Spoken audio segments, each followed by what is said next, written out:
Tubahaye ikaze bakunzi bacu muri iki kiganiro tugiye gukorana kitari kirekire cyane kigizwe n'ingingo zitanu ariko turaza kuzinyuramo twihuta. Amakuru yacu rero agizwe n'ingingo zikurikira: M23 yakoze deployment cyangwa se yajyanye abasirikari mu bice bikurikira mu rwego rwo kwitegura intambara abanzi bayo barimo gutegura.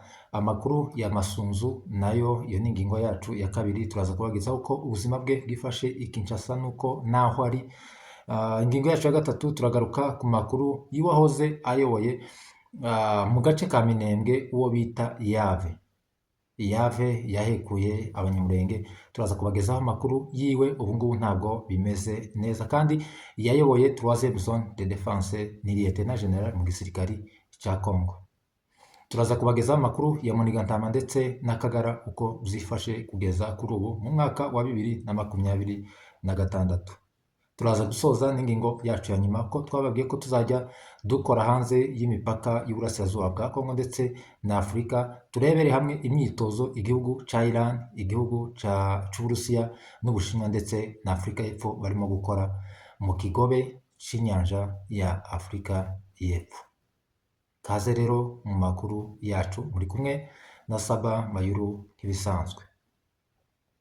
Nyuma yaho umujyi wa Uvira ufashwe ndetse na Plaine de la Ruzizi, AFC M23 na twirwanaho birukanye ingabo z'igihugu cya Congo ndetse n'igihugu cy'u Burundi, abacancuro FDLR ndetse n'abazalendo bakabafatana umujyi wa Uvira, ndetse AFC M23 na twirwanaho bagakomeza bakabirwana no mu misozi miremire y'Umurenge ndetse bagakomeza no mu mujyi wa Fizi cyangwa se teritwari ya Fizi. Bakaba bamaze gufata uduce dutandukanye turimo uduce twa Makobora ya mbere n'iya kabiri. Bakaba barimo gusatira umujyi wa Swima cyangwa se aho bita kwa Swima. Imirwano irakomeje rero, imaze ukwezi kose kurengaho iminsi bari mu mirwano muri iriya migi itandukanye utambutse umujyi wa Uvira. Nyuma yaho twababwiye ko ingabo za Tanzania zasinye amasezerano na leta ya Kongo kufatanye mu bya gisirikare ndetse no kugarura umutekano mu burasirazuba bwa Kongo no kwisubiza imijyi itandukanye AFC M23 na twirwaneho bigaruriye bafatikanyije n'ingabo z'u Burundi. Bakaba bikusanyiriza i Karemi bakanyura mu kiyaga cya Tanganyika bambuka mu gace ka Baraka. Abarundi kuri ubu bakaba barazamutse mu bice by'Umurenge, bakaba bararenze kuri zero. Amato y'Abarundi ndetse n'Abatanzania akaba ava i Karemi yambutsa abasirikari mu gace ka Baraka, aho ni muri teritware ya Fizi ku birometero bikeya cyane bigera muri 90 n'umujyi wa Uvira. AFC M23 rero nyuma yo kumenya yuko leta executive irimo kwisuganya mu kubagabaho ibitero bitandukanye, kandi leta ya Congo ikaba itarigeze yubahiriza amasezerano bagiye bakoranya ari aya Doha ndetse n'itegeko Washington cyangwa se amasezerano Washington Accord, amasezerano bakoranye Washington hagati y'igihugu cy'u Rwanda na leta ya Congo mu gufatikanya mu kugarura umutekano mu burasirazuba bwa Congo. U Rwanda nk'igihugu kibanyi cya Congo kandi cyagiye cyagirizwa byinshi kuri leta ya Congo by'ibinyoma, u Rwanda rukiregura ko rudafite ingabo muri Congo kuko Congo yagiye ibagiriza, ahubwo u Rwanda rukabashinja ko bakorana n'umutwe wa FDLR wasize ukoze jenoside yakorewe abatutsi mu 1994. Ivyo byose nibyo byateye iyi ngingo ya mbere tugiye kuvuga ko AFC M23 yakomeje kongera ingabo mu bice bitandukanye, yakoze deployment y'ingabo mu bice bitandukanye tugiye kubabwira. Ayo ni amakuru y'indani tuba tubazaniye ushobora kuba utasanga ahandi. Nyuma y'uko rero Abatanzania bakomeje kwisugana mu burasirazuba bwa Kivu y'Amajyepfo mu mujyi wa Fizi cyangwa se wa Makobora muri teritware ya Fizi. Iyo teritware iri hafi gato ku birometero bitari byinshi cyane bigera muri 90, ni ahantu h'amasaha abiri cyangwa se h'isaha imwe mu gihe haba hari umuhanda muzima. Imodoka ishobora kugenda isaha n'iminota. Aho hantu rero niho ingabo za Congo, Abarundi ndetse n'abacancuro b'Abarusiya n'Abanyakolombiya ndetse n'ingabo za leta ya Kongo zirimo kwisuganyiza ziturutse mu mujyi wa Kalemi, dore ko hari ikibuga cy'indege bakomeza kwikusanyiriza ndetse n'amadrone agabwa ku baturage b'abanyamurenge ndetse no ku ngabo za FCM 23 agenda aturuka muri uyu mujyi wa Kalemi. Ubundi ni imijyi itatu ikoreshwa. Ni umujyi wa Bujumbura ukoreshwa mu kugaba ibitero biturutse mu kirere bikoreshwa amadrone ndetse na Sokoi, ndetse n'umujyi wa Kalemi ndetse n'umujyi wa Kisangani. Amadrone rero na za Sokoi zigabwa kuri Goma ndetse n'umujyi n'amateritware ya za Rucuru, ni amadrone aba ahagurutse mu mujyi wa Kisangani. Drone rero ndetse n'indege zigabwaho ibitero bigabwa ku baturage bo mu minengo, imisozi miremire y'Umurenge, ni ibitero bigenda bituruka mu mujyi wa Kalemi ndetse n'umujyi wa Bujumbura. Nyuma y'uko AFC M23 rero ibibonye y'uko hakomeje gusinywa amasezerano hagati ya leta ya Kongo ndetse n'ibindi bihugu, hagenda havugwamo n'ibihugu byinshi, havugwamo igihugu cya Angola, ariko turebye mu buryo bwa diplomasi, Angola biragoye cyane ko yasinya amasezerano na leta ya Kongo ndetse ikivanga muri intambara, kubera ko Angola ni umuhuza. Nabonye n'itangazo minisitiri w'ububanyi n'amahanga wa Angola yahamagaye minisitiri w'ububanyi n'amahanga wa Katari, kubera ko yari ifite inshingano cyangwa se yari umuhuza hagati ya leta ya Kongo na leta ya AFC M23 cyangwa se umutwe wa AFC M23 ndetse na leta ya Kongo nk'umuhuza. Iyo ni Katari, ariko kandi umuhuza wabanje ni Angola irananirwa, Katari irabifata ku busabe bwa Amerika, ku itegeko rya Amerika. Ubu noneho Angola, nyuma y'aho Kisekedi akubutse muri Angola kugira ibyo avugana na Lorenzo, perezida wa Angola, umuhuza wa mbere, yamusabye ko Angola yasabye Katari ko yabaha ibyo biganiro mu ntoki, Angola akaba ariyo ibisubirana. Mbese Kisekedi ni umuntu umeze gutya, niki kinyugunyugu, aba ari ahangaha araha, ejo yangaba abahuza, ejo akemera aba, ejo akangaba, ejo akemera aba. Nabonye itangazo rero minisitiri w'ububanyi n'amahanga wa Angola yahamagaye minisitiri w'ububanyi n'amahanga wa Katari amusaba ko ibyo biganiro cyangwa se barimo kubiganiraho kugira ngo Katari yemerere Angola kugira ngo ibiganiro bizaba ubutanti bizabere muri Katari, ahubwo Angola ari byo izabifata mu nshingano. Ese koko M23 izemera kwitaba ibiganiro byabera muri Angola? Reka tuzabihanga amaso. Ibyo byose rero kubera ko leta ya Kongo yagiye ibyica ibyo bemezanyije, yagira Kinshasa ikivuguruza. AFC M23 yabonye ko ako ngako ari agakino kandi itakomeza kugendera mu gakino kameze gutyo. Nyuma y'uko Kisekedi arimo gushaka ibyo biganiro anasaba ko bijya muri Angola, yahise asinya amasezerano y'ubufatanye mu bya gisirikare ndetse no kugarura umutekano mu burasirazuba bwa Kongo n'igihugu cya Tanzania. Igihugu cya Tanzania kandi amakuru dufite nuko amato yacu yamaze kwambuka mu mujyi wa Kalemi, ndetse n'ingabo za Tanzania za mbere zishobora kuba zinjiye muri Tanganyika, zirimo kwambuka mu kigobe cyangwa se mu nkombe z'inyanja ya Tanganyika, hano muri Kivu y'Amajyepfo mu burasirazuba bwa Kongo, muri teritware ya Fizi mu mujyi wa Baraka. Ibyo rero AFC M23 yabonye ko ari agakino ka diplomasi barimo kuyikina no kuyijijisha, barimo kuyisuganya. Kandi buriya igihe cy'amahoro nibwo igisirikare cyangwa se ibihugu biza byisuganya. AFC M23 rero yahise ikora deployment z'abasirikari bakurikira.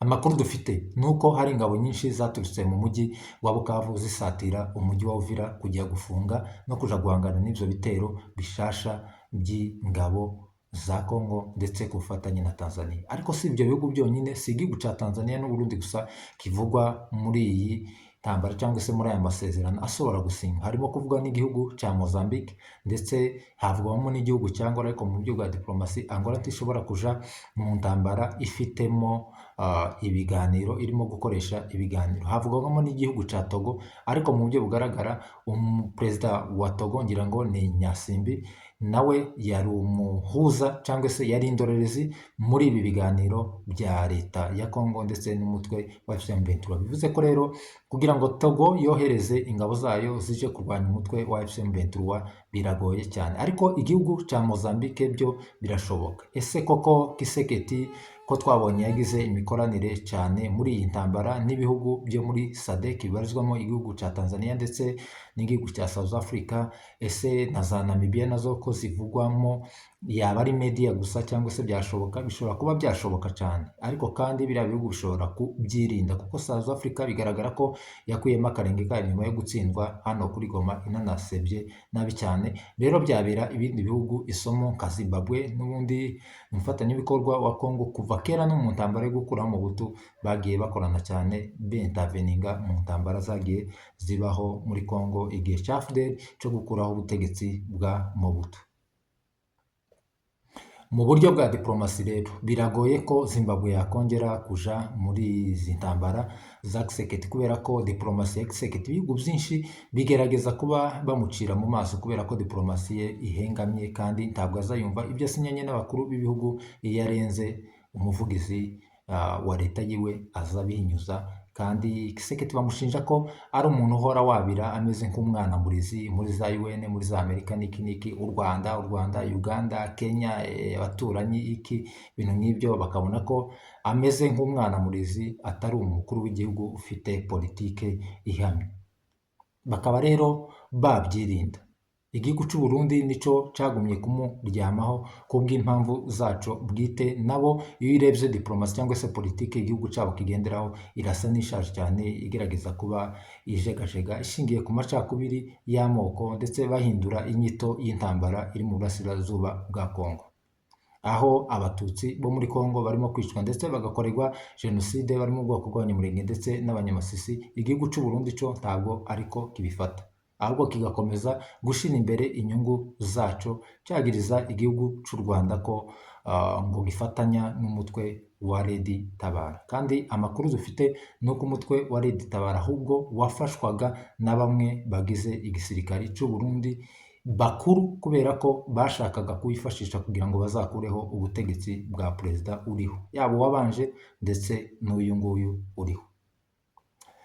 Uburyo rero AFC M23 yakoze deployment, hari ingabo nyinshi cyane zavuye mu mujyi wa Bukavu zasatiriye zinjiye mu mujyi wa Buvira, zagaragaye zija mu mujyi wa Uvira kugira ngo zifunge ariya marembo umwanzi ashobora guturukamo wa leta ya Kongo ndetse n'abacancuro abazarendo n'igihugu cy'u Burundi ndetse na Tanzania. Izindi ngabo rero zerekeje ni mu burengerazuba, ni nkako nabivuga bw'imurenge cyangwa se bwa Sud Kivu bugana mu majyepfo, aho ngaho ni muri teritware ya Mwenga.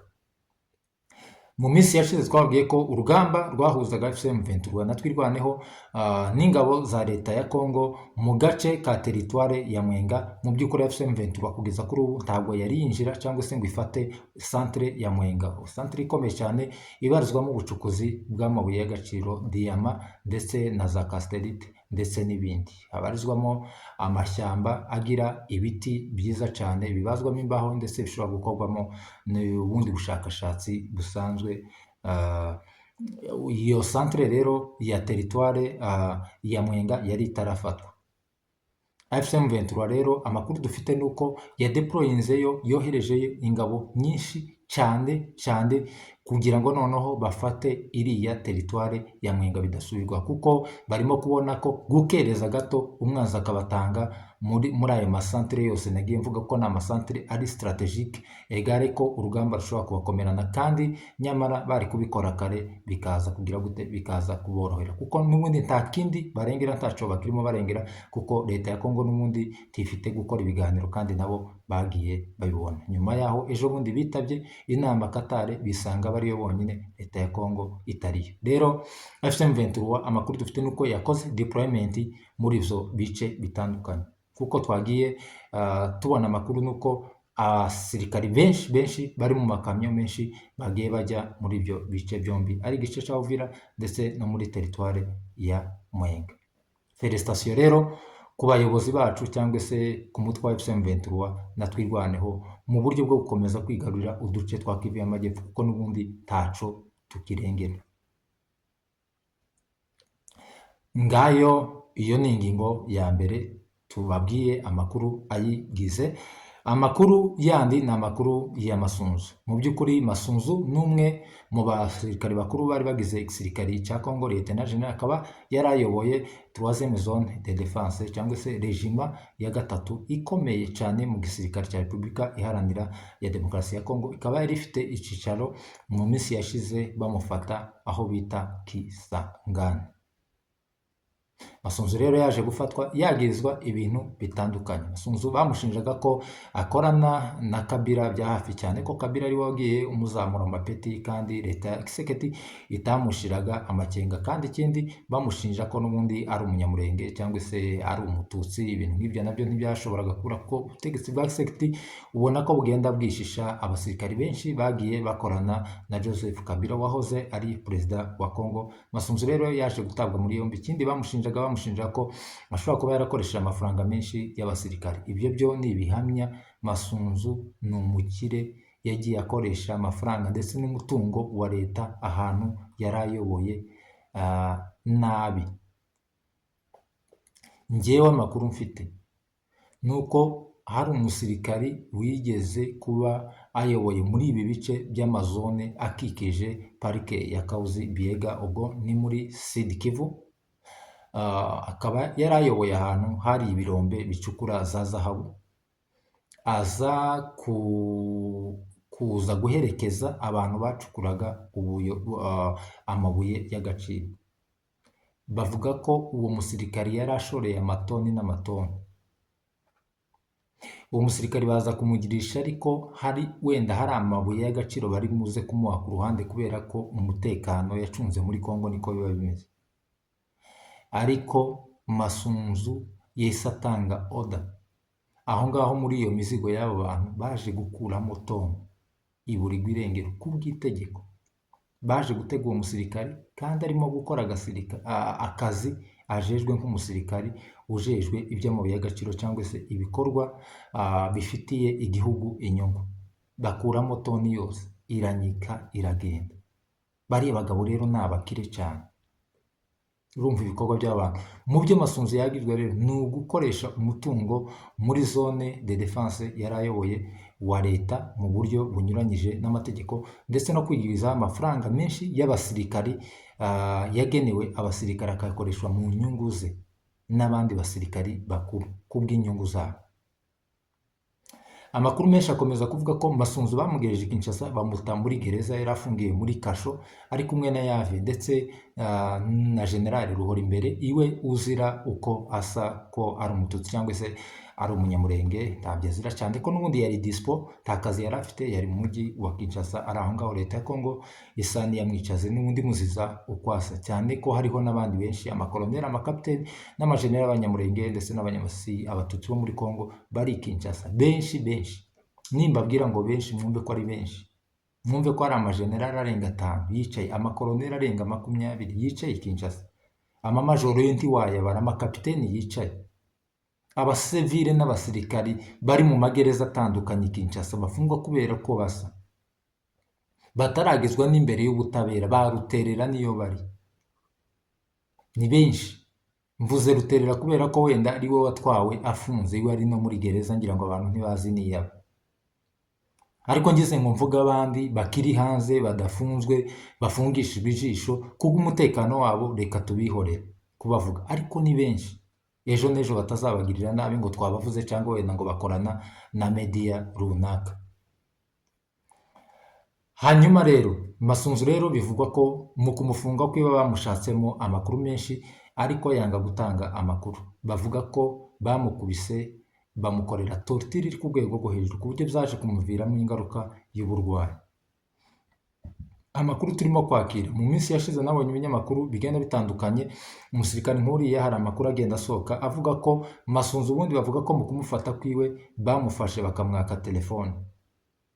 Ariko Masunzu ndamuzi, ni umusirikare wize igisirikare kandi ugira amakenga menshi, kandi uba ufite ibyo yikeka kubera amakosa menshi cyangwa se n'amadega menshi aba yarakoze. Niba yari afite simukadi, bivugwa ko ngo yamize simukadi, akaba ariyo yagumye kumugwaza, ikaba imuri mu nda, cyangwa se wenda ifite ahandi yaciye, wenda ikaba yava mu nda igasohoka mu myanya yabugenewe, ariko ikaza kumugira nabi cyane mu nda. Ubwo abaganga wenda bubimenya niba umuntu yorya simukadi akaba wenda yagira ikibazo cyangwa iki, ariko kandi ku rundi ruhande dusesenguye iyo nkuru sintekereza ko n'ubundi ayimize n'ubundi abazi yuko agaciro kayo karangiye, nta handi azongera kuyikoresha, kugira ngo iburirwe irengero, kugira ngo byibuza ayo makuru arimo ataza kuboneka. Ariko kandi ukibaza umuntu yafata simukadi agahita yimera, yego byashoboka, kubera ko abasirikari cyane cyane bakoreye ama intelligence n'iki na tactique za gisirikari kugira ngo usibanganye ibimenyetso woyirya woyimira, yego byakunda. Ariko n'ubundi kubera ko yari azi yuko n'ubundi ayimize kandi bari mubone ko yayimize, kandi kuyimira ari nzima ikaba yakugiraho ikibazo, kandi burya nta eta umuntu azageraho kugira ngo yange ubuzima, ni gakeya cyane. Iyo ayikanja basi akayikanja akayigira ivu, n'ubundi ntawe ari kumwasamura, biragoye ko umuntu ashobora kugufata akakwasamura kugira ngo agukure ikintu kiri mu bijigo. Ashobora kuja kugikuramo n'ubundi simukadi, kubera ko ni akantu kari portable mu ryinyo gafatika, iryinyo rishobora gufata neza, ugakanja inshuro 5 simukadi ikaba irapfuye. Kibaza umugabo nkuriya w'umujenerali, lieutenant general, yahisemo kumira simukadi nzima ishobora no kugutema nta mazi uyimiranye, instead yo kugira ngo uyikanje. Nabyo ukumva ko ari amakuru wenda ashobora kuba adafatika. Cyangwa simukadi ni akantu ushobora gufata ku buryo wenda niba yarayiriye, yari afite uburyo ntiyayiriye wenda ayikuye muri telefone n'akanwa, byanga byakunda yarayifashe n'amaboko arayirya. Niba se yari afite uburyo ayifata n'amaboko bitewe wenda n'ahantu yari ari, ushobora kukajugunya, kandi abantu ntibakabone kakaba kajugunyika wenda bitewe n'ahantu uri. Ako nabyo kujugunya byaterwa n'ahantu uri. Ahantu wenda mu nzu cyangwa mu mbuga, niyo haba hari ibyatsi bimeze ushobora kukajugunya, ariko bakagakurikirana bakareba aho kaguye bakaba bogatora. Ariko amakuru avuga ko yamize simukadi kubera ko Masunzu ni umwiyahuzi, kugira ngo amenye ibanga simukadi koko yonayimira, ariko bakavuga ko yamize simukadi koko akaba ari yamugizeho ingaruka mu nda, ishobora kuba ikiri mu nda, cyangwa se kuko amakuru twari dufite nuko yagomba gusohoka umujyi wa Kinshasa akaja kwivuza hanze y'umujyi wa Kinshasa, akaba yonabagwa. Ariko kandi amakuru dufite nuko Masunzu yakorewe torture, mu byo bamubazaga yanze kubivuga, akorerwa torture ku rwego rwa nyuma. Andi makuru akemeza ko nyuma yo kumira simukadi baravuze toke amakuru tubuze muri simukadi turayagukuramo kandi urayavuga n'akanwa kawe. Byari koroha cyane, twari kuyibonera muri simukadi tukakubaza makeya n'akanwa kawe n'inkoni, ariko noneho yayandi twari busange kuri simukadi n'andi twari bugukuramo turayagukurishamo inkoni n'ibiti n'izindi torture. Monsheri, muri gereza mwena ziriya za gisirikare zimeze kuriya z'abantu nk'abariya n'ibihugu nk'ibingibi bitubahiriza uburenganzira bwa muntu, habamo torture ziri ku rwego rwa nyuma. Bivugwa ko rero Masunzu yakorewe torture ku rwego rwa nyuma. Abandi bantu bavuga ko Masunzu yafunguwe akaba ari mu rugo ni ukubesha. Masunzu aracyari mu nzego za leta, ntabwo ari mu rugo iwe. Bivugwa ko Masunzu ari mu rugo arwaye, ari mu bitaro arwaye, ahubwo umuryango we uza wemererwa kujya kumusura, umudamu we akaja kumusura mu bitaro aho umugabo wiwe arwariye, atari ko ameze nabi cyane. Andi makuru umuntu wayaduhaye Kinshasa yatubwiye ko ashobora kugezwa mu minsi iza, ashobora kugezwa imbere y'ubutabera, amaze gukira ashobora kugezwa imbere y'ubutabera, akaba yokatirwa ubwo gupfa cyangwa se akambugwa ipeta ryose rya gisirikare, akaba ari umuntu uraho, kandi bakamukurikirana mu mitungo yiwe yose, bakamukurikirana n'iyanditse ku bana biwe bose, kandi nta mwana wa Masunzu wemerewe kumuvinga mu gihugu cya Kongo, ntawemerewe gusohoka mu gihugu cya Kongo, kuzageza urubanza rwa Masunzu bamukoreye accountability, bakamenya imitungo yiwe yose aho iri n'iyanditse ku bana biwe, bakayigarura mu gihugu, kuko ibyo byose byavuye mu gucunga umutekano nabi, amafaranga cyangwa se umutungo nabi wa leta ugenewe rubanda bakawigwizaho. ngaya amakuru rero ya Masunzu, ariko amakuru dufite yizewe mumenyaho ni uko akirwaye arembye, atari we mu rugo ahubwo ari mu bitaro, umuryango ahantu runaka arwariye, mu bitaro akurikiranwa n'abaganga, umugore wiwe yemerewe kujya kumusura, kandi nta muryango wiwe, umuntu w'umuryango wiwe n'umwe wemerewe kuva mu gihugu cya Kongo kugira ngo bazabakorere isuzuma cyangwa se basuzume imitungo biyanditseho n'abana biwe, kuko ni imitungo Masunzu yabanditseho, bazagende bayibakuraho kubera ko ni imitungo ya leta iyisubize. Ingingo yacu ya gatatu rero, amakuru ya Yave ni umwe mu basirikare bakuru, Lieutenant General mu ngabo za Congo, yayoboye mu Minembwe, kandi akaba yarayoboye 3e zone de défense. Iyi Masunzu nayo yayoboye, ngira ngo sinibeshe, niba nibeshe abantu badukosore, yayoboye regima ya gatatu, ariyo iyi ngiyi Masunzu nawe yayoboye. Ngira ngo Masunzu ahubwo ni nawe Masunzu yasimbuye umwicira umwami, ngire ngo wapfuye niba ntibeshye, noneho umwami akaba yasimbuye Yave, cyangwa niba ntibeshe uyu Yave yayoboye regima ya gatatu, yari ishinzwe operation muri Sud Kivu, ubwo ngubwo Bukavu, Uvira na biriya bice byose bya Sud no mu Minembwe, ko zanibuka ko Yave yabayeho mu Minembwe. Rero sintekereza ko umuntu wayoboye regime ya gatatu 3e zone de défense zone ashobora kuba yaba mu Minembwe, kandi Yave we yabaye mu Minembwe. Ubwo ashobora kuba wenda mutwibutse neza niba 3e zone de défense itandukanye na 3e région militaire.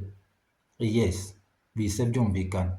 3e zone de défense niyo nini kuri 3e région militaire, kuko uyu Yave koko ashobora kuba ari we wayoboye 3e région militaire ishinzwe operation muri Sud Kivu, Bukavu na Sud Kivu, ku cyicaro cya Sud Kivu, akaba yarabayeho mu Minembwe. Yes, nibyo yayoboye 3e région militaire. Yagejejwe imbere y'urukiko rwa gisirikari i Kinshasa kuri uyu munsi ku itariki 10 z'ukwezi kwa mbere 2026, ashinjwa ibyaha no kwigwizaho umutungo n'ibyaha by'intambara yagiye akora, birimo kugambanira igihugu mu bice yagiye ayobora AFC M23 yagiye imufatanamo, no kwigwiza amafaranga ya leta agenewe abasirikare bakayakoresha mu nyungu zabo. Monsheri, ibintu biba muri Kongo, bano basirikare b'abakongomani bakuru guhera kuri majoro ni abakire bo ku rwego rwo hejuru. Iyo ugize amahirwe noneho ukaba uyoboye nk'ahantu hacukurwa amabuye y'agaciro, amabuye bakuzanira yonyine kugira ngo wambutse ruswa, babeshejweho na ruswa, igihugu cyarapfuye kubera ruswa. Ba rwiyemezamirimo baraza bakakubwira ati shefu, akakuzanira nk'ikiro cya oro, cya diyama, cya kasiterite n'ibindi kugira ngo utambutse. Hari aho bazana amabuye y'agaciro bakaba baguha toni, uri umusirikari w'umukoroneri bakaguha toni bitewe n'agace uyoboye bacukuramo, toni y'amabuye y'agaciro kugira ngo batambutse amatoni yabo batayasoreye. Ibyo bintu bibaho muri Kongo. Bariya abasirikare ni abaherwe ku rwego rwa nyuma, bafite inzu za Amerika, za Norvege, bafite inzu za South Africa. Ibaza umusirikare w'umujenerali ashobora kugira inzu zigera muri 5 muri Amerika. Murumva ayo mafaranga baba bafite. Ibiri muri Kongo byo ntabwo wabivuga. Rero nimwumva tuvuga ibi bintu ko babashinja, ni ukuvuga ngo leta ya Kongo yohereza amafaranga y'abasirikari yo kurya ya buri kwezi. Umusirikare aho agenewe wenda idolari 100, umutoya 100 wenda na 50, uri hejuru wenda agenewe 250, gutyo gutyo. Reba aya mapeti kugera ku ipeti riri munsi yawe n'abo mungana ari kuyoboye, kuri buri musirikare ukagenda ukuraho. Ubwo n'ubwo regima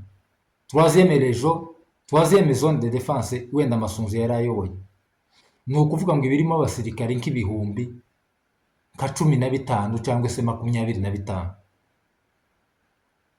Sintekereza ko igisirikare cya Kongo 3e zone de défense ishobora kubamo abasirikare bari munsi y'ibihumbi 10. ntibikunda, ni uguhera ku bihumbi 10 kuzamura. Ibaze none abo basirikare ibihumbi 10 hamwe n'abapfuye. Iyo umusirikare apfuye ntabwo bamukura muri rikode, hamwe n'abapfuye imyaka 10, ayo mafaranga yabo akaza ukayafata mu ntoki ya first, wowe ufite raporo y'abasirikare bapfuye, ayo ngayo ukabanza ukayashyira ku ruhande. Mwumva ukuntu abasirikare bakize muri Kongo. Aya mafaranga rero ku butegetsi bwa Tshisekedi niyo agenda bagaruka, uretse ko hari bamwe barengana kubera uko bavutse cyangwa se kubera ko ari abatutsi bo muri Kongo. Barangiza ayo ngayo abasirikare ba Kongo baza bapfa mu ntambara, nawe urabyumva ni benshi, amafaranga yabo ukabashyira ku ruhande. Ubwo niba ari 150, niba ari 100, niba ari iki, niba ari majoro wenda akaba yafataga idolari 300 ku ruhande, ugafata rero abariho rero ukagenda ufata, niba umusirikare agenewe idolari 150, ntibagira isoni zo kumuha idolari 50, bakabwira ati uku kwezi byanze, bije y'igihugu yagize intambara nyinshi n'ingorane nyinshi, habayo circumstances nyinshi ziri economic zituma bije amafaranga y'abasirikare aja mu bikorwa bya gisirikare kubera intambara dufite hirya no hino. None rero uku kwezi murafata idolari 50, idolari 100 zose rya buri musirikare uri active, bakagenda bazishyira ku ruhande. Ibyo ngibyo bibaho, nuko baza barya amafaranga y'abasirikare. Barakize mu byo Yave rero arimo kuzira, n'ibyo ngibyo rero birimo, bihuza n'ibya Masunzu rero, no mu byo Masunzu azira n'ibyo ngibyo birimo. Bino bya Kabila byo kuba ngo avugana ngo na Kabila ngo agambanira igihugu, twaje gusanga ari ibintu toto, bitewe n'amakuru twagiye twakira y'indani. Ni ibintu toto cyane, batari bafite n'ibimenyetso byo gukeka gusa, kimwe n'uko bakeka abandi batanga uforo, bandi aba ba Yave n'abandi bose bagiye bakorana na Kabila. Kabila yagiye inkoramutima ziwe, cyane ko abasirikari benshi ni bakeya bazamuwe na Tshisekedi, bake cyane, wenda nk'abakinwa babo n'abo ngabo, ariko nabo n'ubundi yasanze bari in action bamaranye na Kabila imyaka irenga 20 mu gisirikare. Yave rero uyu munsi abanyamurenge turimo gushima Imana cyane, barimo gushima Imana cyane, n'andi moko yose y'abakongomani bo mu burasirazuba bwa Kongo yagiye agirira nabi, turimo gushima Imana tuvuga ati se nawe yogezwa imbere y'ubutabera, ahubwo si ubwo butabera buraza gukora iki? Noneho mu bitangaje mu gisirikare, mu rukiko naje kubona harimo umusirikari wambaye imyenda y'igisirikare cya Kongo w'umuzungu.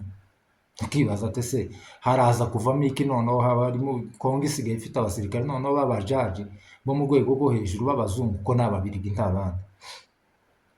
Rero Yave rero ari mu rukiko, turategereje ku itariki 20 z'ukwezi kwa mbere ubwo bazamusomera, turebe ko bazamumanura cyangwa se bakamutundika. Ibintu ni bibiri, icyaha nikimuhama bazamukatira cyangwa bamukatire burundu cyangwa se bazamumanika.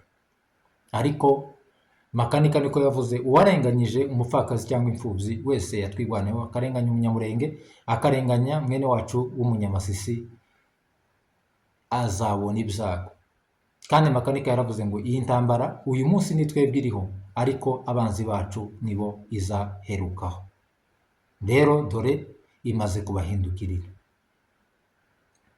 Narababwiye ngo ingabo z'abarundi ntizizigera zirasa umwana w'umunyamurenge cyangwa umwana w'umunyamasisi mu mugongo bamwambutsa Rusizi ahunga igihugu cye, ahubwo tuzabarasa mu migongo no mu mfundiko, tubaturitse inyuma, tubambutsa Rusizi ndetse n'imipaka yabo, tubakura mu gihugu cyacu. Akagara rero umwaka wa 2026 cyangwa se umwaka wa 2025, niki watwibutsa ku Kagara cyangwa se niki wasigiye Akagara? Ikindi kandi umwaka wa 2026, umwaka wa 2026 niki urimo Akagara kameze gute muri 2026? Uyu mwaka ukamereye gute? Mu by'ukuri byari intambara ikomeye cyane muri media iyi ngiyi dukora cyangwa se mu itangazamakuru mu guhangana n'Akagara, ariko nico twiyemeje kugira ngo duhangane n'Akagara, kubera ko Sematama na General Makenga, umugaba mukuru w'ingabo za AFC M23 ndetse n'umugaba mukuru w'ingabo za Twirwaneho, ntabwo bagomba kurwana intambara zose ya media n'iy'amasasu n'iyo gucunga umutekano w'abaturage. Oya, natwe nico tubereyeho kugira ngo tubafashe mu rugamba rwa media, kuko Akagara nabo bari bafite igisirikari ariko bafite n'abasivile babo, kandi bari bafite media mu buryo bwa gisirikari ndetse na media yo mu buryo bwa gisivile yo kugezaho abantu babo amakuru no kuyobya imigabo n'imigambi ya twirwaneho na FCM 23. Ariko natwe twaragurutse kugira ngo tuyobye imigabo n'imigambi ya Kagara, kandi mu by'ukuri twakoze akazi karemereye cyane kugeza kuri ubu ngubu.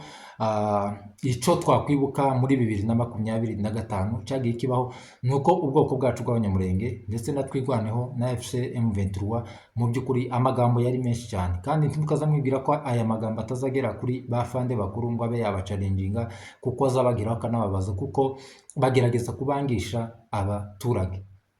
Kandi iyo uzi yuko urimo kurwanira akarengane k'abaturage, ukumva igice kinini ko kiragenda kivamo koko cumva amabwire y'abanzi bawe bakwangisha ibyo urimo gukora, uzugera aho ngaho ugacika intege, kuko nabo ni abantu. Ntabwo imitima y'abariya bagabo ikomeye nka sima cyangwa se ari ibiti, kuko nabo ni imitima y'abantu nkatwe. Uko Akagara kavuga kakatubabaza, uko Akagara gakora mu bisebe by'ababyeyi bacu batakarije abana ku rugamba, niko nabo bazabababara cyane. Bo bababara cyane iyo wumva barimo bashinyagurira n'abana bari bari kumwe ku rugamba bayoboye, kandi bazi icyo barimo kurwanira, abana bagiye bahwererera mu biganza byabo, mu maboko yabo. Ariko icyaduhagurukije natwe mu mwaka wa 2025 tukaba tukinakomeje ni ukugira ngo tubafashe kurwanya iyi ntambara ya media, kuko media ni ikintu kibi cyane, cica abaturage, cica imyumvire y'abaturage, kiza gitokoza umugambi cyangwa se igitekerezo cya revolution, intumbero ya revolution. Iyo mutahagurutse, media ni ikintu kibi cyane. Rero uyu mwaka wa 2025 wari umwaka uremereye cyane mu magambo mabi ya Kagara ndetse n'abayobozi babo mu bya gisirikari badusonga ibisongo. Mu mwaka wa 2025 nibwo umutwe wa twirwaneho wabuze umuyobozi wabo Makanika, aho yahinganwe cyangwa se yahitanwe n'igisirikari cya Kongo mu madrone yaraturutse mu mujyi wa Kisangani, yoherejwe n'ubundi na Pacifique Masunzu ndetse na leta akorera. Ikindi kandi mu mwaka wa 2025 nibwo umujyi wa Uvira wageramiwe cyane n'abazalendo, abaturage b'abanyamurenge baza kumererwa nabi cyane. Ikindi kandi mu mwaka wa 2025 nibwo witwa Munigatama yakubutse muri Amerika n'amagambo mabi cyane yari amaze iminsi anyuza kuri media, kuri YouTube channel, dore ko yari amaze kwigarura n'imitima ya benshi. Iyo tudahaguruka ngo tugaragaze Munigatama uwo ari we, aramanuka mu by'ukuri aja muri Kongo, aja kuri tele, aciye Kinshasa ndetse na Burundi, yambutse ingabo z'abarundi kuzijana kugira ngo zirimbure bene wabo.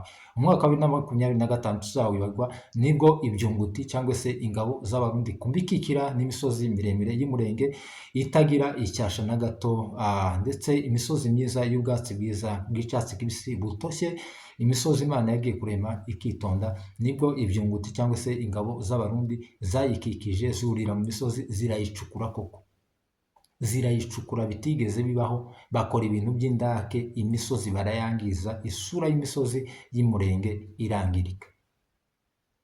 Ariko kandi bagamije kugira ngo barimbure ubwoko bwacu. Ariko kandi ni nawo mwaka Imana yadusubirijemo, irabafata, irabirukana bose, irabamanura ibyunguti, irabimanura neza na Munigatama, ibitsa baraka, irabambutsa iwabo. Umwaka wa 2025 nibwo AFCM 23 ku bufatanye na twirwanaho bigaruriye umujyi wa Uvira, ko wari umujyi uri strategic kandi wari umaze hafi igice cy'umwaka, amezi 8 umujyi wa Bukavu ufashwe, ariko batari bawugeramo. Umwaka wa 2025 nibwo AFCM 23 yaproklaramye zone ya Minembwe ka territoire ka commune, zone iba commune. Felicitation ku mutwe wa FCM 23 ndetse na twirwanaho, ndetse bakaza kunoma abayobozi babo. Umwaka wa 2025 nibwo General Sebatama yabaye umugaba mukuru w'ingabo za twirwanaho, kandi bakaza gusohora n'amaranka atandukanye y'abasirikari bagize umutwe wa twirwanaho. Umwaka wa 2025 nibwo abana bahetse isezerano batwirwanaho bafashe umugambi nyuma yuko fande wabo yararaye yitabye Imana baduhekuye, naruhukire nagire iruhuko ridashira. Bafata umugambi wo kwirukana ivyunguti vyari hariya mu madegu bigamije kugira ngo bizarimbure ubwoko bw'abanyamurenge bwabo bavukamo. Barabirukana babakura muri Minembwe centre babashira ku Mikikira, aho ari bo bahoraga ku Mikikira, ahubwo bafata ibyunguti barabikubita babishira ku Mikikira. Ndaza kubasobanurira n'impamvu ndimo kuvuga iri jambo ry'ibyunguti. Umwaka wa 2025 kandi nibwo AFC M23 yafashe umujyi wa Bukavu ndetse n'umujyi wa Goma, ikaza gushiraho n'abayobozi batandukanye mu mujyi wa Bukavu ndetse n'umujyi wa Goma. Umwaka wa 2025 nibwo imipaka ihuza igihugu cy'u Rwanda ndetse n'uburasirazuba bwa Kongo, igihugu cya Uganda ndetse n'uburasirazuba bwa Kongo yabaye nyabagendwa ku buryo umuntu atambuka asinziriye waba udafite n'icyangombwa. Impande zombi yaba migration y'u Rwanda ndetse na migration ya Kongo bakagufata nk'umunyagihugu, bakakubaza, bakareba n'uburyo bagufasha. Niba unanaraye mu mupaka, leta zombi zikagucumbikira, niba ari leta y'u Rwanda cyangwa se leta ya Kongo iyobowe na AFC M23 na twirwaneho, bakareba uburyo bagufata nk'umuturage, waba umusudani, waba umugande, waba umutanzania, waba umukongomani, waba umuki, waba umurundi, bakagufasha kubera ko bo nta kurobanura bafite. Umwaka wa 2025 kandi ubwo ndimo kugenda mvuga ibyo icyama cyagiye kigeraho akagara kakagenda gacika intege. Umwaka wa 2025 kandi nibwo leta ya Kenya yatangaje ko igomba kugira umurepresenta cyangwa representative cyangwa se ukora in behalf cyangwa inshingano nk'izambasaderi mu mujyi wa Goma. Umwaka wa 2025 kandi nibwo Perezida Yoweri Kaguta Museveni wa Uganda yafashe umwanzuro wo gufungura umupaka wa Bunagana ubahuza na Kongo iyobowe na AFC M23 kugira ngo ibihugu byombi bigire imihahiranire ikomeze. Ni byinshi Imana yakoze. Mwaka wa 2025 nibwo abaturage bavuka mu gace ka Masisi bakomeje gutembera batangira bajya iwabo, bahunguka, borora. Umujyi wa Masisi cyangwa se zo territoire ya Masisi nyine abaturage n'urujya n'uruza, aho abaturage bajya mu nka bakajya mu biraro, mbese ni nk'ubutembere, hameze ni nko mu Bigorwe aho njya mbona mu Rwanda. Umwaka kandi wa 2025 nibwo ikigabo cy'ibirineti cy'inyinya bita Kingungwa yakonkubutse muri Amerika, akaza ngo aje i Burundi kuza kuganira na Munigantama n'igihugu cy'u Burundi kugira ngo abe perezida w'icama bari bagiye gufunga. Ayo ni amakuru abantu benshi bari bagiye gufungura, icyama bari bagiye gufungura. Ayo ni amakuru menshi abantu batazi, ariko mu by'ukuri ubutegetsi bwiwe cyangwa se ingoma yiwe, impamvu mbivuze nuko Kingungwa ejo bundi yatangaje ko ngo afite inzozi n'abantu bagiye bamubwira, kandi nawe ngo yagiye birota ko ngo azaba perezida w'igihugu. Niba azaba perezida w'igihugu, naravuze mutazaba perezida w'igihugu, ahubwo afite abaturage biwe azayobora, azagende yubake famu y'ingurube azibere perezida, naho ngaho azaba perezida. Naho ubundi si izarinda irangira Kingungwa atabaye perezida w'igihugu. Ibingibi ndabivuze. Nibwo Kingungwa yamanutse i Buvira. Rero aho ngabo ni akagara ndimo kuvuga. Umwaka wa 2025 tuzawibagirwa, ngo aje kugira ngo abe perezida w'igihugu w'icama bari bagiye gufonda hari i Burundi, ariko ntiyahamaze icyumweru atanze ibiganiro kuri channel yambaye haga twirwaneye itikubita abarundi bamanura neza wa Munigantama musanga i Burundi, ngo kirebe ko bikomeye yamatega indege asubira muri Amerika. Reka mvuge kuri Kingungwa gato. Kingungwa ntabwo umugabo wananiwe kubana n'umugore wiwe agakora divorce agatandukana n'umugore wiwe ashobora kuyobora abandi bantu. Umuyobozi agira discipline. Kingungwa umugore afite ni wa kabiri, kandi uwa mbere ntiyamupfushije, baratandukanye. Ngaho mbwire ngo Kingungwa azayobora abaturage bahehe bo mu kihe gihugu? Nagenda ayobora amatungo. Nituzajya tuvuga ibi, kandi ndabizi ko Kingungwa ari umukwe w'abanyabyinshi. Ibyo ntitubirebe kuko Kingungwa ni akagara. Icyo nshima ni uko umukobwa w'umunyabyinshi atigeze amuha urwaho. Umugore we aramukunda kandi ntitumukangurira ko amwanga, kandi umugore we ni umukobwa w'abanyabyinshi. Felicitation. Ariko amakuru mfite yari muri Arizona ni idubu, niwe muntu wa mbere uzi utanga umusanzu wa mbere, kandi abikora atari ukuvuga ngo wenda ngo batazabona ngo umugabo wanje, nibisanzwe kuva kera ni umukobwa w'intwara azatanga umusanzu mbere y'abandi kandi amafaranga menshi. felicitation kabisa. Buriya tujya tuvuga ko tujya dukurikirana abana bagabo b'Akagara, amakuru yabo dufite ni menshi ariko ntidushaka kuyashyira hanze, tuza tuzana na bya bintu nyine by'umuco no kubaha umuntu no gusugire bw'umuryango wiwe, kuko umuryango wiwe ntituwubaha kubera we, kuko yari yiyandagaje. Niba wiyandagaje uba wisandaje, uba wimenya inda. Byibuze gakeya tuwubaha ni abadamu biwe n'abana biwe bamukomokaho n'ababyeyi biwe, kuko aba ari inzirakarengane. Ariko Kingungwa mbikubwire rwose, iyi message bazayikugezeho, nta gihugu woyobora mu gihugu gifite amacakubiri yo kugambanira ubwoko bwanyu, ubwoko bwanyu, wewe ubwoko bwanyu. Ikindi uranashaje, uri hanze y'igihugu. Niba ushaka kuyobora igihugu uzaze muri Kongo tuzarebe. Rero ndashimira umugore wa Kingungwa cyane kubera ko azatanga umusanzu, ngo ni idubu riri ku rwego rwo hejuru kandi ni intare ya salamu. Uzakomereza aho ngaho. Ikindi cyo cyitwa Akagara ni iki? Iyo ukoze ngo Kagara ntaza yumvikana na Kingungwa kuri ako kantu, nababanye nine ntiyosenya ngo nuko umugabo ari Akagara, ariko ntiyumva Akagara. Kingungwa yaciye muri iyi nzira, nawe aca muri iyi mu rwego rwo gufasha bene wabo cyangwa se gutabara bene wabo muri iki kibazo cya revolution turimo. Felicitation, kandi abana bawe ntibazakurikize uko umugabo wameze. Ariko Kingungwa yarasenye urugo rwa mbere, yatandukanye n'umugore wa mbere. Uwo nguwo rero ntabwo yayobora abaturage, ntabwo yayobora igihugu, yayobora inka n'amatungo yandi magufi.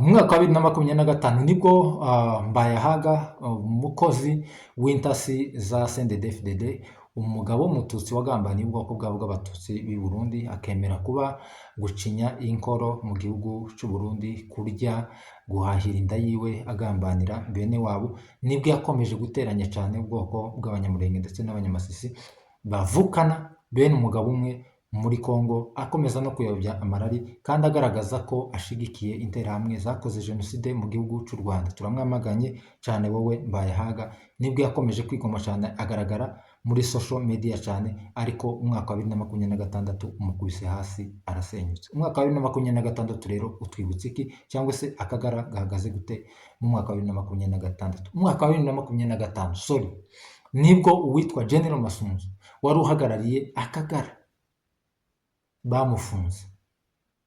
Umwaka wa 2025 Akagara ntikazibagirwa ibingibi. Nibwo Akagara kacitsemo ibice bibiri, kimwe kiyobowe na Gisaro, kiyobowe na Kongoro n'abandi na Gasita. Ikindi kayoborwa n'Abashike Masunzu, ba Jean Sikoyi n'abandi bagiye bacikamo, ndetse na Batawimbi n'abandi ba Munigantama n'abariya ba Nyamusaraba bacikamo. Nibwo Akagara kacitsemo ibice bibiri, Akagara kararangira. Ubu ngubu nababwira ko Akagara karangiye. Umwaka kandi wa 2025 nibwo General Gasita yagizwe indirimbo mu mujyi wa Uvira, nyuma y'aho abazalendo bari bamwanze kandi ari umusirikari wabo. Bajya baca umugani ngo amazi arashuha ntiyibagirwa iwabo wa mbeho. Wowe Gasita, abakongomani bazakurya, uzifuza kubana na bene wanyu b'Abanyamulenge mwishe, kandi ubutabera buzakubona. Itegeko, ingingo y'itegeko mu byaha mpuzamahanga izakubona. Inkoni y'ubutabera izakugonda ijosi. 2026 rero narondogoye cyane, n'umwaka tuzibuka. Nibwo navuga ko Munigantama yarangiye burundu, ararangira. Mbese arimo gusatira inzira y'ubutabera, cyangwa se gufatwa, cyangwa se no gupfa kwiwe. Uyu mwaka wa 2026, umwaka wa 2026 niwo mwaka watangizanye Akagara gafite imbaraga nkeya, karapfuye, twaragakubise tugashira hasi. Ndashimira abanyamakuru benshi b'Abanyamulenge, ibinyamakuru byinshi by'Abanyamulenge, harimo ba Scott muri Kenya, harimo ba Rugenza na mugenzi we bakora Joshua Entertainment n'abandi. Mwarakoze ba Nyamujereti, ba Fani ari ruguru nyine yarantanze, ariko tuzabonana tu. ni benshi benshi bikomye akagara. Ndashimira Michael wo muri Amerika yagiye agaragaza umusanzu wiwe cyane kuva 2025. Reka duhere kuri iyo myaka yombi kubera n'ubundi waracakomeje mu gihe akagara ko karimo kugenda gasubira hasi. Ndashimira Gakondo, ndashimira Umurage, ibinyamakuru ni byinshi. Ndashimira muri Canada Masepa, nubwo ikinyamakuru cyawe kitarakura Masepa TV 1 ngire ngo Masepa TV, ariko numwe mu banyamakuru bacu bari muri Canada gerageza byibuza agakora ibyo binyamakuru byacu byose by'abana bavuka i Murenge. Ndashimira ibinyamakuru byinshi byinshi by'abana bavuka i Masisi, nubwo ntabizi. Kivuland, niba ari Kivuland, niba ari Kivu what, niba ari Kivu Info, Kivuland ngira ngo yo ni Kigarasha. Ndashimira Scovia, ndashimira Maris TV, ndashimira ni byinshi cyane ibinyamakuru byinshi byo mu Rwanda. Ndashimira abanyamakuru bo mu Rwanda cyane kuko baradufashije. Ndashimira na leta y'u Rwanda, none mbivugira ngaha kuri Kivu Media TV, kuko mwaradufashije muvuga akarengane k'abanyamurenge muri UN. Hehe, ijambo ry'umukuru w'igihugu w'u Rwanda, turagukunda cyane, uri role model apana w'abanyarwanda gusa, w'abanyafurika, w'abana b'abanyamurenge. Hari abana b'abanyamurenge bitwa ba Kagame, hari abana b'abanyamasi bitwa ba Kagame, hari abana b'abanyarwanda bitwa ba Kagame, kandi tuzahora twitwa Kagame. Nibiba ngombwa twitwa amazina yombi Paul. Iryo ngiryo ryo nzanarishiraho vuba kubera ko na sokuru byara data ni Paul, harabura Kagame. Iryo ko ndabona ko nzarishiraho. Rero turamushimira cyane cyane, ntidutewe ipfunwe. Turashimira perezida wa Uganda niba ugerageza kumvikanisha ikibazo cy'uko AFC/M23 ishaka ibiganiro kandi ibyo bashaka bitaremereye cyane ari Kisekedi gusa wananire. Turashimira perezida wa Kenya, ni abagabo bagize ibyo bahindura kubera kubumva ntibumva ukuntu abantu bapfa k'amasazi k'ibimonyo. Turashimira minisitiri w'ububanyi n'amahanga w'u Rwanda Olivier Nduhungirehe, uri umuntu w'umugabo cyane, turagukunda, turi barumuna bawe, turagukunda, uratwinspira. Reka niba mukora muri abanyarwanda, mukorera leta y'u Rwanda, ntabwo mwinspira abanyarwanda gusa, mwinspira n'abandi bantu bumva ururimi rw'ikinyarwanda n'abandi bumva ururimi rw'amahanga muvuga. Hari abana bazajya bakura bashaka kwitwara nk'uko perezida w'u Rwanda yitwara, bigana amaspeech, bigane comportement y'imbere ya kamera, bigane mu buryo bwo gukemura ibibazo. Ivyo bintu comportement ziwe tuzazigenderaho, character ziwe tuzazigana kuko ni nziza, tuzigana zajye zitanga resulta nziza. Ibinyejana, Thomas Sankara amaze imyaka igera muri 40 apfuye, igice cy'ikinyejana. Abace kivara ni uko nguko, abantu baracashaka gutera intambwe nkabo, na perezida Kagame ni uko nguko. Tuzakwigana ibinyejana kandi dushira mu bikorwa no mu ngiro ivyo tuzaba dushinzwe, haba muri Kongo, haba hanze ya Kongo, haba mu Rwanda, haba he. Nyakubahwa perezida, turagukunda cyane cyane n'umuryango wawe wose, uhereye kuri First Lady kugeza kuri Bucura mu muryango wa perezida. Ngayo ngako nuko umwaka wa 2026 uko tuwutangizanyije nuko akagara karangiye, tugakubise hasi, tugakubise mu mutwe. Rero abanyamakuru mwicika intege, nimukomeze kandi iyo tuvuga twakubita hasi, n'abari abagabo b'ingabo baza barushaho kugira imbaraga zo gukomeza kurwanira ukuri kw'aba Kongomani bose.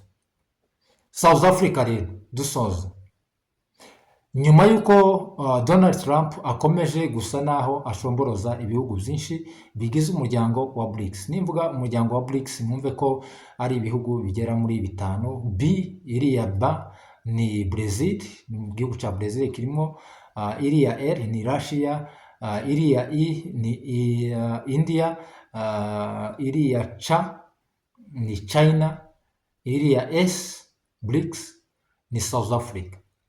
Rero ibyo bihugu bigirana amasezerano mu gutabarana mu bya gisirikare cyangwa se amasezerano mu bya gisirikare contre NATO. Nimvuga NATO mwumve aba wese, ibihugu byose bigize umuryango w'ubumwe bw'Iburayi ndetse na Amerika, ngire ngo na Canada niba na Australia ibamo muri NATO simbizi, ariko ni Amerika gusa irimo. Rero nyuma yaho Donald Trump akoze igitangaza muri diplomasi, afata ashimuta perezida wa Venezuela akamushyira mu butabera muri Amerika, agafata ubwato bw'Abarusiya butwara peteroli bubikura muri Venezuela bijana mu Burusiya, ayifatira mu nyanja ya Atlantique. ubu nyine Uburusiya bwaje kwihimura n'umujinya mwinshi, ariko nyuma ya Putin asobanuye ko mu by'ukuri impamvu batigeze batabara perezida wa Venezuela cyangwa ngo bamucungire umutekano si uko bari babinaniwe, ariko nta masezerano yari ahari hagati y'Uburusiya na China uko bikeka. Ku Burusiya ho nta yari ahari yo gucunga umutekano wa Venezuela.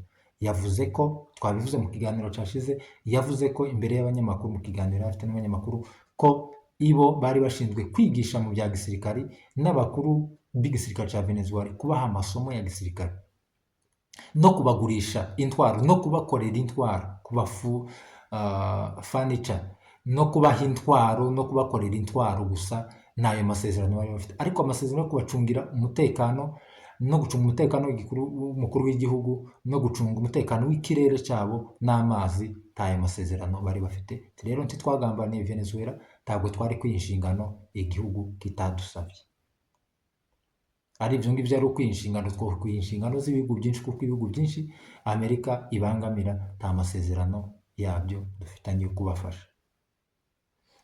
Nyuma yaho rero ibyo bibaye n'ubundi ntibyamushimishije. Nyuma yaho Amerika ifashe ubwato bwa peteroli butwara peteroli y'amavuta buyakura muri Venezuela bw'Uburusiya, Vladimir Putin yihimuye kuri Amerika, akora mu jisho cyangwa se mu gutwi kw'iburyo kwabo. Ntaho ngaho nta handi ni ukurasa igihugu cya Ukraine. Bamaze imyaka igera muri 3 mu ntambara yayifata 4, kuko Putin neza arabizi ko iyo yarashe Ukraine akayibabaza, abanyaburayi baza bababara, ndetse na Amerika ikimokoza cyangwa se igataka n'ikicumu aba bateye mu rubavu.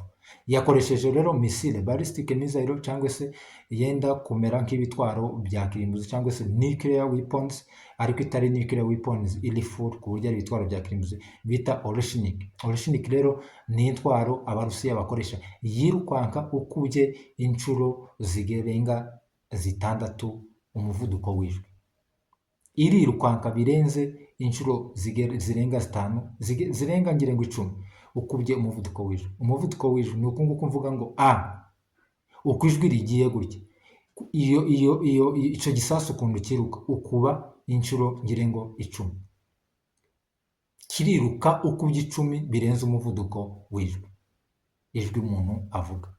Rero yahise abimanurira mu mijyi itandukanye ya Ukraine, ndetse kugira ngo ababaza abanyaburayi yarashe mu burengerazuba bwa Ukraine, hagati ku birometero gusa 40 hagati y'igihugu cya Ukraine n'igihugu cya Poland. Icyo gihugu cya Poland ni kimwe mu bihugu bigize umuryango wa OTAN cyangwa se ubumwe bw'ibihugu by'i Burayi, kugira ngo bababaze abanyaburayi, kuko abanyaburayi muri iyi minsi bafite ubwoba ko Putin ngo ashobora kuzabagabaho ibitero, hakaduka intambara ya 3 y'isi. Ariko n'ubundi imyiteguro yirebye amahangire yose y'isi, cyangwa se les 4 points cardinaux zigize isi, mu makote 4 agize isi harimo intambara, kandi intambara ziremereye ku buryo ibihugu byimokoza. Iyo ufashe n'imbwirwaruhame z'abayobozi batandukanye ku isi, mu by'ukuri bumva ko isi ifite ikibazo, hashobora kuba intambara ya 3 y'isi. Rero Uburusiya rero n'Ubushinwa bwamanutse, ndetse na Iran na South Africa barimo gukora imyitozo karabutaka y'ibitwaro bya kirimbuzi, ndetse n'amato y'intambara atwara ibitwaro bya kirimbuzi hano mu kigobe cya South Africa, mu nyanja ngari ya South Africa ya Atlantika. Rero nk'ibihugu bifitanye amasezerano mu gutabarana mu bya gisirikare n'imikoranire yo muri BRICS, iyo myitozo izibaho, kuko n'ubushize Barusiya barayikoze n'Abashinwa ndetse n'igihugu cya Belarus hariya ku nkombe zegereye ubumwe bw'i Burayi cyangwa se NATO, hafi ya za Bulgaria na za Romania ndetse na Poland. Abashinwa n'Abarusiya ndetse n'igihugu cya Belarus bakoreye imyitozo karabutaka. Iyo bakoze iyo myitozo rero Amerika iza yikanga, ikanabaza ati si byo niki, nabo bagasubiza ati ni imyitozo isanzwe gusa, kubera ko dufitanye amasezerano, kubera ko ibi bihugu bizi ko byose bifite ibitwaro bya kirimbuzi. Iyo kimwe kikibajije ikindi gitanga ubusobanuro bw'igikorwa barimo. Kimwe na Amerika nayo iyo igiye mu myitozo n'Abongereza na za Australia na Canada, Uburusiya cyangwa se Abashinwa bazabaza ati iyi myitozo yanyu igamije iki, nabo bakababwira ati ni imyitozo y'amasezerano runaka twasinye, ariko bakabicungira hafi. Rero mu by'ukuri angire zose ko ari enye z'isi zirimo ibibazo bihembera intambara. Sudani harimo intambara, Irani na Israeli ko bararebana y'ingwe na Amerika. Iyo urebye muri Ukraine n'Uburusiya, intambara Ukraine bayigize ivumbi, Uburusiya bwarayirashe bwayigize ivumbi. dore Venezuela nayo hariya ni ikibazo. Amerika yatanze warning ku gihugu cya Colombia kigiye gukurikiraho, ndetse n'igihugu cya Mexique, ndetse n'igihugu cya Cuba, ko nabo igiye gukora nk'ibyo yakoze igihugu cya Venezuela ejo bundi. Urumva kote zose ni intambara gusa. Ubushinwa na Taiwan nabyo ko birarebana gutya, ngo ejo bundi Ubushinwa bwarabyutse burarota, bwama bubyuka bufata bugota ikigwa cya Taiwan, bugotesha mu kirere, ndetse n'amato, indege zikaza zica mu kirere cya Taiwan. Mbese hari umunsi umwe gutya tuzabyuka gutya tukumva isi kirabiranduka. Muri Afurika mu burasirazuba bwa Kongo ni intambara, sinokubwira. Turabashimiye bakunzi ba Kivu Media TV, mwari kumwe na Saba nk'ibisanzwe.